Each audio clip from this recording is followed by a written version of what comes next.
CPIM जिंदाबाद जिंदाबाद जिंदाबाद। गुड़ी भौरा का सड़क का निर्माण करना होगा, करना होगा करना होगा। पूरी सड़क को पक्का करना होगा, करना होगा करना होगा। जंगली जानवरों से निजात दिलानी होगी, दिलानी होगी दिलानी होगी। नाले का चैनलाइजेशन करना होगा, करना होगा करना होगा। गुड़ी भौरा का सड़क को पक्का करना होगा, करना होगा करना होगा। भौरा के पास बंद पड़ी सड़क को खोलना होगा। खोलना होगा खोलना होगा। सीपीआईएम जिंदाबाद जिंदाबाद जिंदाबाद समाजवाद जिंदाबाद, जिंदाबाद जिंदाबाद। जनता की एकता जिंदाबाद, जिंदाबाद जिंदाबाद। सांप्रदायिकता मुर्दाबाद। मुर्दाबाद मुर्दाबाद। अध्यक्ष मंडल के दूसरे जयराम जी,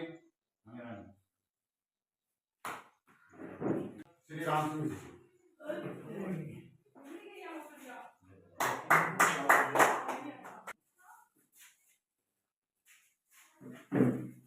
सम्मेलन के उद्घाटन के लिए मैं फिलहाल आभारी को आमंत्रित करता हूं।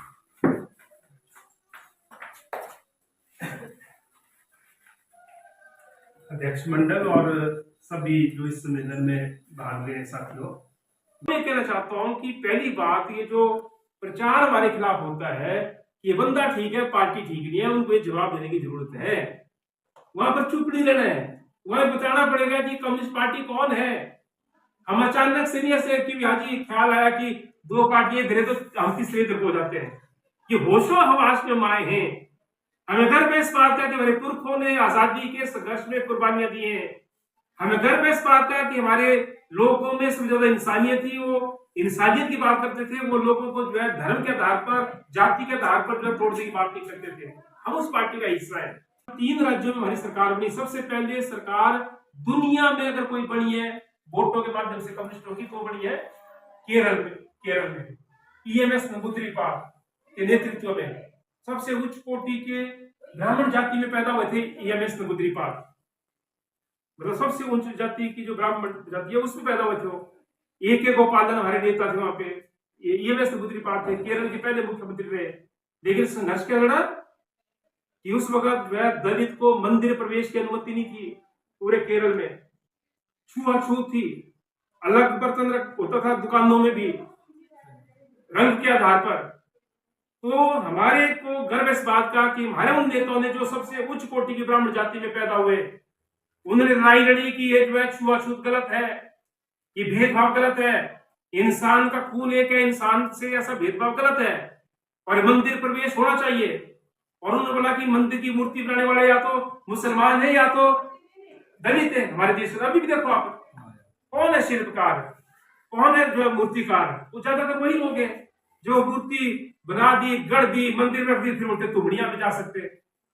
वो तो गलत है ना। ऐसे हम बोलते भगवान सबका है जी, और फिर हम जो है वहां पे कब्जा कर बैठते हैं कि नहीं जी ये तो अब छू हो जाएगी इस मंदिर में अगर आप प्रवेश करेंगे। तो हमारे नेताओं ने उसके खिलाफ लड़ाई लड़ी और पूरे केरल के अंदर जो है लड़ाई लड़ी गई। और आज केरल के अंदर किस मेरी पता होता है कि कौन किस जाति का, ये है कि वह शिक्षा की तरह प्रसार हुआ और केरल में सबसे ज्यादा जो है स्वास्थ्य सेवाओं का प्रसार हुआ है। पर कैपिटा इनकम केरल में सबसे ज्यादा है।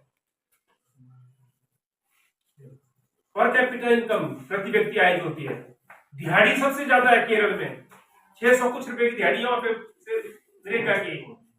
तो ये मैं कहना चाहता हूँ। फिर बंगाल में हमारी सरकार आई, 34 साल रही, भूमि सुधार लागू किए, गरीबों को जमीनें दी, जोतने वालों को जमीनें दी। ऐसे नहीं सिर्फ अनुसूचित जाति लोगों को दी, जो हाई कास्ट के गरीब लोग थे उनको जमीनें दी, जो जोतने वाले थे उनको जमीनें दी। फिर उसी तरीके से त्रिपुरा में हमारी सरकार रही 34 साल। तो अभी भी हमारी केरल राज्य में सरकार है, लेकिन हमने एक अलग दिशा दिखाई है कि इस संविधान के फ्रेमवर्क के अंदर भी ऐसी सरकारें हैं जो लोगों के हितों में काम कर सकती हैं और करती हैं। लेकिन साथ ही एक पहलू है, संवेदन जब हम करें तो आपके समझ रहे हैं हमारी पार्टी और दूसरी पार्टी में फर्क क्या है। असल में हमें लगता है कि कांग्रेस का राज है, ये भाजपा का राज है, आज मोदी आ गया, कल राहुल आ गया, परसों कोई और आ गया, चौथ कोई और आ गया। लेकिन हमें समझ आया कि हिंदुस्तान में एक ही वर्ग का राज चल रहा है। वो वर्ग है पूंजीपति भूस्वामी, यानी कि बड़े भूमि का मालिक जो राजे रजवाड़े जो होते हैं, रजवाड़े शाही वाले, और उनके ऊपर नेतृत्व है बड़े पूंजीपति का। पहले टाटा बिरला थे, अब अदानी अंबानी, उनका राज है इस मुल्क में। और उनकी सांठ गांठ होती है बाहर की पूंजी के साथ, बहुराष्ट्रीय पूंजी के साथ। ये एक वर्ग है जिसका राज सत्ता के ऊपर कब्जा है, चाहे मोदी बैठे वहां पे, चाहे वहां पर बैठे कोई मनमोहन सिंह, चाहे बैठे कोई और, वो कब्जा जो है पूंजीपति का ही है हमारी राजसत्ता के ऊपर। और इसीलिए गरीब का कर्जा माफ नहीं होता है इस व्यवस्था के अंदर। गरीब 5,000 रुपए का कर्जा लेगा, बदले में अपनी जमीन गिरवी रखेगा, घर गिरवी रखेगा, अगर वो कर्जा लौटा नहीं पाएगा तो उसका घर और जमीन जो है उड़ती हो जाती है उसकी। लेकिन जो बड़ा साहूकार है जिसने लाखों करोड़ रुपए का कर्जा लिया है, और कर्जा कहां से लेते हैं? हमारे और आपकी गाड़ी कमाई का पैसा जाता है बैंक में भाई। पूंजीपति कोई बैंक में पैसे नहीं रखता है, कर्मचारी रखता है, मजदूर रखता है, किसान रखता है, थोड़ा बहुत बचा के बैंक में रखता है। बैंक कर्जा देता है साहूकारों को, और बाद में जो है हमारी सरकार, क्योंकि वो साहूकारों की सरकार है, वो सारे के सारे कर्जे को माफ कर देती है, कर्जा वापस नहीं आता उनका, उसका बोझ हमारे ऊपर पड़ता है, तब महंगाई बढ़ती है जो हमारे को समझ नहीं आती है। तब जो है महंगाई बढ़ती है, तब बेरोजगारी बढ़ती है। तो हम बोलते हैं साहूकार का कर्जा माफ मत करो।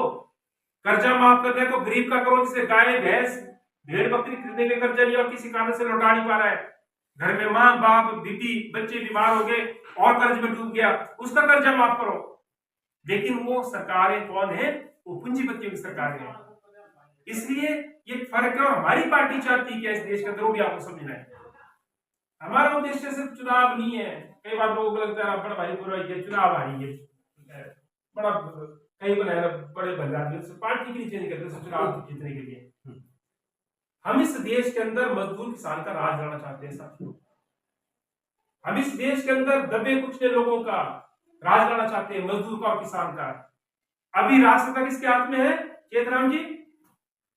पूंजीपतियों के हाथ में है। तो हम जो है पूंजीपतियों से राजसत्ता छीन करके इस देश के मजदूर किसान का राज कायम करना चाहते हैं। तब मजदूर किसान के पक्ष की नीतियां बढ़ेगी ना, तब शोषण जुल्म और अत्याचार खत्म होगा, तब शिक्षा फ्री हो सकती है सारी की सारी, स्वास्थ्य सुविधाएं सारी फ्री हो सकती है जैसा समाजवादी मुल्कों के अंदर होता है बाकी जगह। तब देश आगे जाएगा, तरक्की करेगा। अभी तरक्की कर रहा है देश, लेकिन किसकी? साहूकारों की तरक्की हो रही है, गरीब जो है दलदल में जा रहे हैं। और उसके साथ साथ हमारी पार्टी के जो सम्मेलन होते हैं, ये जो ब्रांच है, ये पार्टी की सबसे निचली इकाई है, और एक ब्रांच में कम से कम 3 मेंबर होते हैं और ज्यादा से ज्यादा 14 मेंबर होते हैं। ये भी आपको मैं बता दूं तो समझ लिया, कम में बैठा से थे। ब्रांच जो है 14 लोगों से ज्यादा की नहीं होती कम्युनिस्ट पार्टी की। क्यों? क्योंकि कम्युनिस्ट पार्टी क्रांतिकारी पार्टी है। छोटी ब्रांच से होती है कि उसकी जो है कभी भी मीटिंग बुलाई जा सके और वो सारे साथी जो है हाजिर हो सके उस मीटिंग में, ताकि वो चर्चा कर सके, कोई निर्णय ले सके। बड़ी ब्रांच में तो नहीं मिल सकते। तो सबसे जो छोटी इकाई है उसमें कम से कम 3 मेंबर और ज्यादा से ज्यादा 14 सदस्य होते हैं। इसके ऊपर अगर सदस्यता बढ़ती है, यहाँ पे और पार्टी मेंबर फॉर्म भरते हैं, तो तब एक नई ब्रांच बन जाएगी उनकी, गुड़ी में 2 ब्रांचें हो जाएंगी, है ना। कोई 40-50 पार्टी मेंबर फॉर्म भरते हैं तो 3 ब्रांचें बन जाएंगी। तो पार्टी मेंबर वो है जो इस समाज व्यवस्था को बदलना चाहता है, जो एक बराबरी का समाज लाना चाहता है, जिसकी कल्पना भगत सिंह ने की थी, जिसके अंदर भी इस व्यवस्था के अंदर जुल्म शोषण और अत्याचार के खिलाफ जिसका दिल धड़कता है, जिसको मजदूर किसान गरीब या किसी भी जो दबा कुचला इंसान है उसके शोषण से अगर किसी को दर्द होता है और उस दर्द को मिटाना चाहता है, वही कम्युनिस्ट पार्टी में आएगा, कोई और नहीं आएगा। बाकी तो क्या करेंगे? वो बाकी बोलेंगे चलो जी इकट्ठा हो जाओ, धर्म के नाम पर इकट्ठे हो जाओ, जाति के नाम पर इकट्ठे हो जाओ। हमारे को इंजेक्शन लग रहा है महंगाई का, इंजेक्शन लग रहा है बेरोजगारी का, इंजेक्शन लग रहा है भुखमरी का, है ना। गरीबी बढ़ रही है, भुखमरी बढ़ रही है, बेरोजगारी बढ़ रही है, लेकिन वो बोलते हैं असली जड़ तो बस्ती जैसी मुलायम, वहां चलो उसको ढाने के लिए। ये हमारे को मालूम होना चाहिए। मेरे गांव में अगर 4 मंदिर है तो 4 अवैध है, ये मैं बताना चाहता हूं आपको।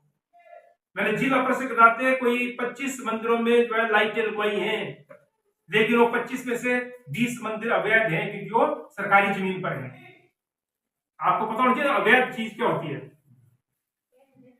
अवैध वो है जो सरकारी भूमि पर जो है कब्जा किया किसी ने। अगर मेरा टाला है, अगर वो जंगलात की भूमि है, सरकारी भूमि है, तो अवैध हो। मेरा घर है, गौशाला है, भैंस है, ओटा है, बरामदा है, किचन है, कुछ भी अगर वो सरकारी भूमि में है तो अवैध हो। मेरा मंदिर है, मस्जिद है, गुरुद्वारा है, चर्च है, अगर सरकारी भूमि पे तो अवैध हो।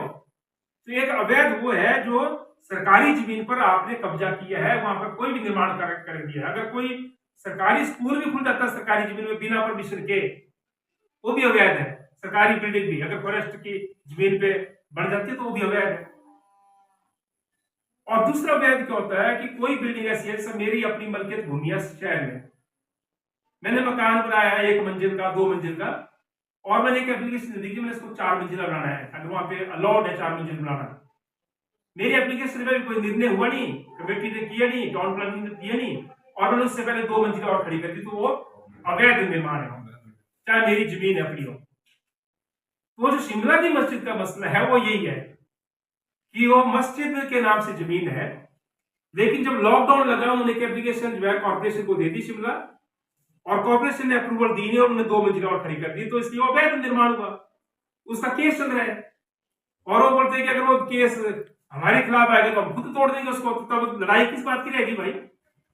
तो शिमला में 8000 के करीब जो है बिल्डिंग ऐसी है जो अवैध है, और लॉकडाउन के दौरान उनमें जो है 1 मंजिल 2 मंजिल जो है बिना परमिशन में खड़ी की, तो कोई नहीं बोलता कि अवैध है ये। लेकिन क्योंकि मुसलमानों के खिलाफ भड़काना है हमारे को, हमारे पास नहीं मुद्दों से ध्यान भटकाना है हमारा, तो तब वो जो मुद्दों का क्या करते हैं, जब ये मुद्दा ठंडा हो जाएगा फिर अगला निशाना दलित आ जाएंगे कि हमारे बच्चों को तो नौकरियां इसलिए लग रही है क्योंकि सारी नौकरियां तो दलित खा गए। ये प्रचार आरएसएस बीजेपी का और बीएचपी का रहता है हमारे मुल्क में हमेशा, और कांग्रेस भी जो ऐसे ही है जिनको आजादी का संघर्ष मालूम नहीं है वो भी यही भाषा बोलना शुरू कर देते हैं। तो हमारा देश तरक्की तब करेगा जब इस देश के अंदर जो कमेरा है, कमेरे का राज आएगा, कमेरे के पक्ष में नीतियां बनेगी, कमेरे के बच्चों को रोजगार मिलेगा, कमेरे का जो जमीन है, अभी भंडारी साहब से बात हो रही थी, क्या बीज लाजिए, बीज भी घर वापस नहीं आता, तो इसमें तो सही बात है। डंगर है, आवारा पशु है, जंगली जानवर है, सुअर है, बंदर है, सैल है, तोता है, मोर है, जो हमारी खेती बाड़ी नष्ट करते, कोई सरकारी पैसे का मुआवजा नहीं किसान को देती। और अगर हम पैदावार करेंगे भी पूरा दिन में तो मजदूरी करेंगे, लगातार पैरा करेंगे, उपज भी लेंगे, लेकिन जब बाजार में बेची जाएगी उसका दाम नहीं मिलेगा। जब खेती घाटे का सौदा हो रही है तो भाई क्यों करेगा उस खेती को। तो तब हम प्लान करते खेती से कि यार कुछ मजदूरी करें। मिंटू जी बोल रहे घर में मुझे बस बोल सकती, चलो चंडीगढ़ चलते। कोई मेरा भाई बोले यार यहाँ तो कुछ नहीं हो रहा है, चलो मैं शिमला चलता हूँ, तो मतलब मनाली चलता हूँ, कहीं होटल में काम करता हूँ, तब परिवार को पालूंगा। ये मजबूरी है हमारी।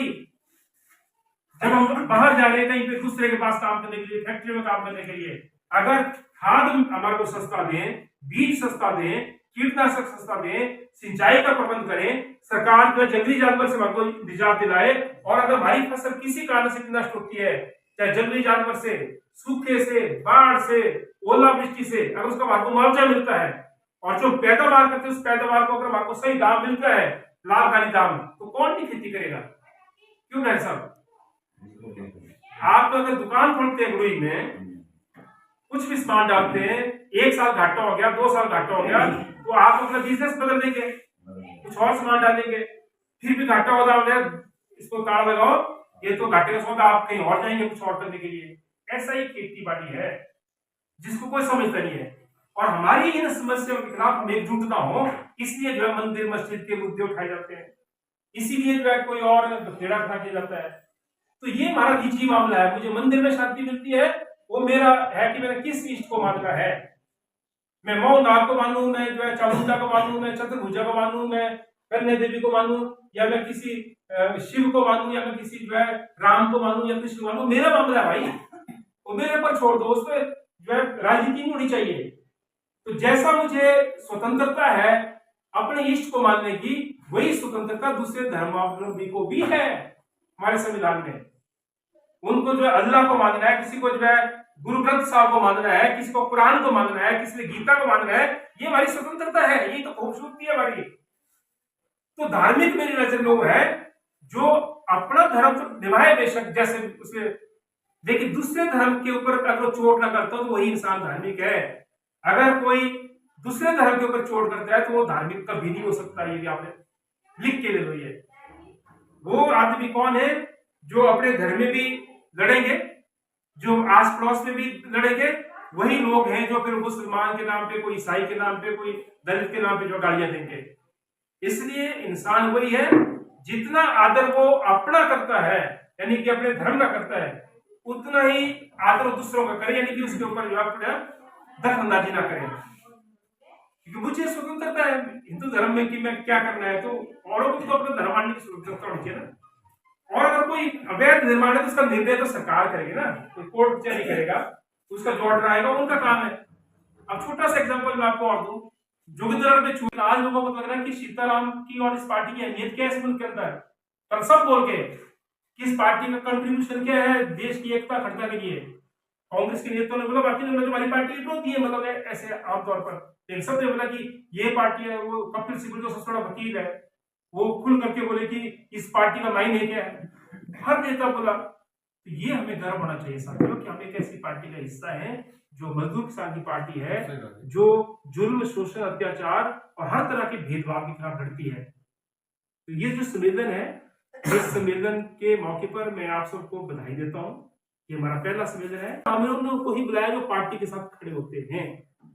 इसलिए कोई बाहर से ज्यादा मुश्किल लगे अंदर आ जाओ अपना, ये पार्टी का सम्मेलन है। जब कोई बड़ी रैली करेंगे, कुछ और मीटिंग करेंगे, तब सबको बुला लेंगे। तो मेरा आप लोगों से अनुरोध यह है, इस पार्टी को बनाना भी है, और पार्टी हमारी क्या है कि इसका कुछ तौर तरीके हैं कि मेंबरशिप इसकी सब थोड़ी कम देते हैं। जो इंसान समाज बदलना चाहता है, बुराई के खिलाफ लड़ना चाहता है और शोषण मुक्त समाज बनाना चाहता है, और वो जो इच्छा जाहिर करता है कि मैंने भी पार्टी का मेंबर बनना, उसका फॉर्म भरते हैं पार्टी, और वो मेंबरशिप हमारी 1 साल की होती है। फिर 1 साल के बाद उसका फिर नवीनीकरण होता है मेंबरशिप का, कि ठीक है देनी है मेंबरशिप दोबारा कि नहीं देनी है। ये हमारी पार्टी और दूसरी पार्टी में फर्क है ना। हमें तो वो चाहिए जो समाज बदलने की लड़ाई में आखिर तक चले हमारे साथ, जैसे सीताराम येचुरी वगैरह लास्ट सांस तक चले। तो तब वो जो हम ऐसे लोगों को मेंबरशिप आते हैं, जैसे कि आज यहाँ कल भाजपा को हाजिरी लगा दी, परसों कहीं कांग्रेस लगा दी, तब क्या फायदा? तब तो ऐसे ही आते रहो, कभी कभार रैली में, मीटिंग में, मेंबर उस पर जाते हैं। दूसरी बात है जो मेंबर बनता है पार्टी को, दूसरी बात यह है कि जो पार्टी के मेंबर बनता है, राम सिंह जी, जो पार्टी का मेंबर बनता है पार्टी को मासिक चंदा देता है, जिसको लेवी बोलते हैं, जो रूप सिंह यहाँ पढ़ के सुना रहे थे, लेवी का मतलब मासिक चंदा क्या है कि अगर मान लो रमेश फिक्स कर देता है कि मैंने हर महीने पार्टी को 10 रुपए देना है अपनी कमाई से बचा करके, या 20 रुपए देना है, तो उन्होंने हर महीने देना है, 20 रुपए पार्टी को चंदा हो जाता है पार्टी की जिला कमेटियों को पूरे देश में। जो सीताराम येचुरी जिनकी डेथ वो भी परसों चौथ वो भी देते थे, जो प्रकाश कराते वो भी देते हैं, राकेश सिंह देते, शाल मारने देते हैं। हर पार्टी मेंबर हमारा क्यों देता है पार्टी को चंदा, चाहे वो 10 रुपए अपनी क्षमता के आधार पर, कोई 100 भी देता है, कोई 200 देता है, कोई 500 देता है, जो ज्यादा कमाता है वो जो 1000 देता है, उससे ऊपर देता है। कर्मचारी है कहीं वो 2-2 हजार देते हैं। तो वो इसलिए कि हर मेंबर फील करे कि पार्टी को मैं अपने पेट का हिस्सा काट करके मैं चला रहा हूँ, ये मेरी पार्टी है। उससे कमिटमेंट आती है ना कि मैं जो पार्टी को चंदा दे रहा हूँ महीने, चाहे 10 रुपये या चाहे 20 रुपये, तो मैं जो है अपनी पार्टी को सहयोग देता हूँ। तो एक वो शर्त है जरूरी, हर पार्टी मेंबर को मासिक लिए भी देनी होती है। नंबर 2 शर्त है, हमारा एक अखबार आती है लोकलहर, जो दिल्ली में छपती है साप्ताहिक एवं, उसमें सारी चीजों का लेखा जोखा आता है कि भाई क्या हो रहा है देश में, किस मुद्दे के ऊपर क्या समझ है, दुनिया में क्या हो रहा है, अलग अलग प्रांतों में क्या संघर्ष चल रहे हैं। तो उस अखबार को पढ़ना जरूरी है। कोई और साथी भी अखबार पढ़ना चाहेगा तो वो लगवा सकता है उसको, उससे हमारा ज्ञान भी बढ़ता है और पता लगता है कि हमारी किस मुद्दे के ऊपर क्या समझ है। तो हम नहीं भी आएंगे मीटिंग में तो अपने आप पता लग जाएगा कि हमारी किस मुद्दे के ऊपर क्या सोच है, क्या समझ है। और चौथी बात यह है कि जो पार्टी का मेंबर है उसने जनता के संगठनों में काम करना है। कम्युनिस्ट टोलियां जो मेंबर बन गया और घर में अगर गुड़ुई में बंदर से उस मुद्दे को उठाना हमारी जिम्मेदारी है ना, तो लौट नहीं आएगा उठाने, उस पर जनता को इकट्ठा करना है, लड़ना है। पानी नहीं है तो उस मुद्दे को उठाना है हमारे सामने, बस नहीं है हमारी तो उसको उठाना है, हमारी सड़क कहीं बंद है तो उस मुद्दे को उठाना है सबने। अगर हमारी सड़क पक्की हो रही है, खुद मिल रही है सड़क है, तो उस मुद्दे को उठाना हमने। तो कम्युनिस्ट वो है जो जनता के संगठन में काम करता है और जनता के मुद्दे उठाता है। तो ये है पार्टी के मेंबर के कुछ कर्तव्य। तो मैं ज्यादा लंबी चौड़ी बात न कहते हुए इस सम्मेलन को उद्घाटन करता हूँ। हालांकि शुरुआत की मैंने इसमें बहुत सारी ऐसी बातें कही जो आमतौर पर हमने सम्मेलन में कहनी छोड़ी होती, लेकिन आप लोग नए हैं तो तब मैंने जो इसका इतिहास भी थोड़ा सा बताया और कैसे हमारी पार्टी है, क्या करती है, कैसे करती है, वो भी आपको बताया। तो इस उम्मीद और आशा के साथ कि आप सब लोग जो है इस पार्टी को चलाने में योगदान देंगे। इस ब्रांच के किसान मोर्चा के माध्यम से गुरुई भोराकस सड़क निर्माण के मुद्दे को प्रमुखता से उठाया। इस पर अधिकारियों का घेराव भी किया गया, साइट पर भी प्रदर्शन किया गया, पुनः इसकी कार्य भी शुरू किया गया, लेकिन विवाद होने पर पुनः निशानदेही के लिए टीम भी आई, लेकिन बारिश होने के कारण निशानदेही पूरी नहीं हुई और काम अभी भी रुका है। इस मुद्दे पर फिर से आंदोलन करने की आवश्यकता है। भोरा हार सड़क को पक्का करने, चरनार से बाबलू सड़क के निर्माण के लिए तथा ठगलुई से मकोड़ा सड़क के निर्माण के लिए भी आवाज उठाई है। इसके अलावा नागदेरा नाला पुल, अफराहा नाला पुल, राड़ू कोपेटू नाला पुल तथा से गढ़वाल तक सड़क भी हमारी पार्टी तथा हमारे जिला परिषद सदस्य के संघर्षों प्रयासों से बनी है। जंगली जानवरों, आवारा पशुओं का मुद्दा, स्वास्थ्य केंद्रों में रिक्तियों सुविधाओं का मुद्दा, पुलों, पिछली 2 बरसातों में हुए नुकसान और नाले के सैनिटाइजेशन का मुद्दा, पेयजल और सिंचाई के पानी का मुद्दा, मनरेगा में काम देने, श्रमिक कल्याण बोर्ड में पंजीकरण, नवीनीकरण और सुविधाएं बहाल करने जैसे मुद्दे के साथ साथ विकास के मुद्दों को भी उठाया गया। चोरी व चिट्टे के खिलाफ अभियान किसान फ्रंट के माध्यम से इस मुद्दे पर हस्तक्षेप किया है। मुख्यमंत्री और डीजीपी को ज्ञापन भी दिए गए। चिट्टे के मुद्दे पर गांव-गांव अभियान चलाने की जरूरत है। उपमंडल स्तर के धरने और प्रदर्शन, महंगाई, स्वास्थ्य सुविधाएं, मनरेगा, पानी, श्रमिक कल्याण बोर्ड और अन्य मुद्दों पर विभिन्न नगरों में आयोजित धरने प्रदर्शन में ब्रांच सदस्यों की आमतौर पर भागीदारी रही है तथा अन्य लोगों को भी इन प्रदर्शनों में समय समय लामबंद किया है। अध्यक्ष मंडल के दूसरे जयराम जी, श्री राम सिंह जी।